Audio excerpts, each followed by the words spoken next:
Vamos resolver agora o exercício número 4 do primeiro grupo do exame de Biologia e Geologia de 2019, primeira fase. Os contextos tectónicos semelhantes ao da zona do limite entre a placa norte-americana e a placa das Caraíbas são ambientes aos quais está tipicamente associada a formação de magmas. A. Andesíticos, que ao consolidarem em profundidade dão origem a andesito. B. Andesíticos, que ao consolidarem em profundidade dão origem a diorito. C. Riolíticos, que ao consolidarem em profundidade dão origem a riolito. D. Riolíticos, que ao consolidarem em profundidade dão origem a granito. Vamos fazer uma breve revisão aos tipos de magmas, às suas características e aos contextos tectónicos em que se formam. Portanto, temos três tipos: o basáltico, o andesítico e o riolítico. O teor em sílica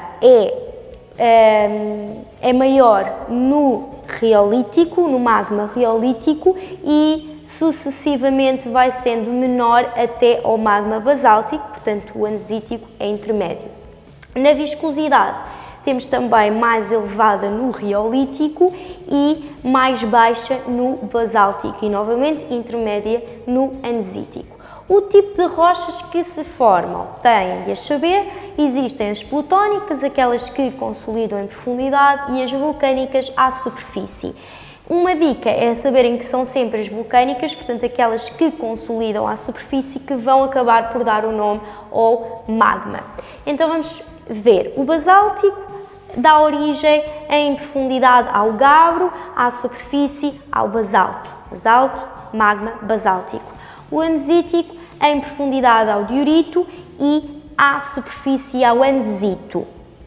E por fim, o riolítico, como rocha plutónica temos o granito e como vulcânica o riolito.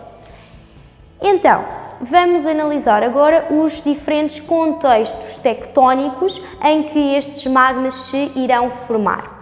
O magma basáltico forma-se, por norma, em contextos divergentes, por exemplo, nas zonas de rifts. E porquê? Porque o magma vai ascender desde o manto e o manto é constituído por uma rocha ultrabásica, o peridotito, e portanto o magma que ascende é especialmente básico, pobre em sílica, menos viscoso, portanto mais fluido, formando então as escoadas. Por norma, o andesítico, portanto o intermédio, forma-se em limites convergentes entre duas, em que uma das placas contém litosfera oceânica, portanto oceano-oceano ou oceano-continente.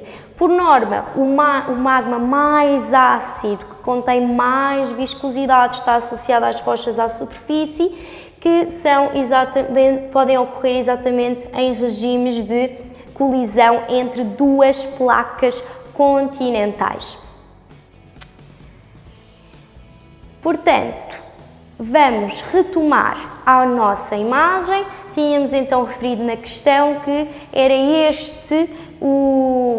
esta a zona que nos referia a pergunta, portanto a zona de subducção entre a placa norte-americana e a placa das Caraíbas, em que é a placa norte-americana que está a ser subductada. Temos então a litosfera oceânica a ser subductada. Então, neste caso, já sabemos que se formam então magmas andesíticos, tal como acabámos de ver, e não riolíticos, que se formam em contextos de colisão entre placas continentais. Relativamente à rocha, também já conseguimos tirar uma conclusão. Portanto, estamos a falar da consolidação em profundidade, então sabemos que dá origem ao diorito e não ao andesito. Não esquecer que o andesito, sendo a rocha vulcânica, aquela que consolida à superfície, é aquela que também dará o nome ao tipo de magma, que neste caso é andesítico. Portanto, resposta correta, resposta B. São magmas andesíticos que, ao consolidar em profundidade, dão origem a diorito. Terminamos a questão número 4. Vejam o próximo vídeo para a resolução da questão número 5.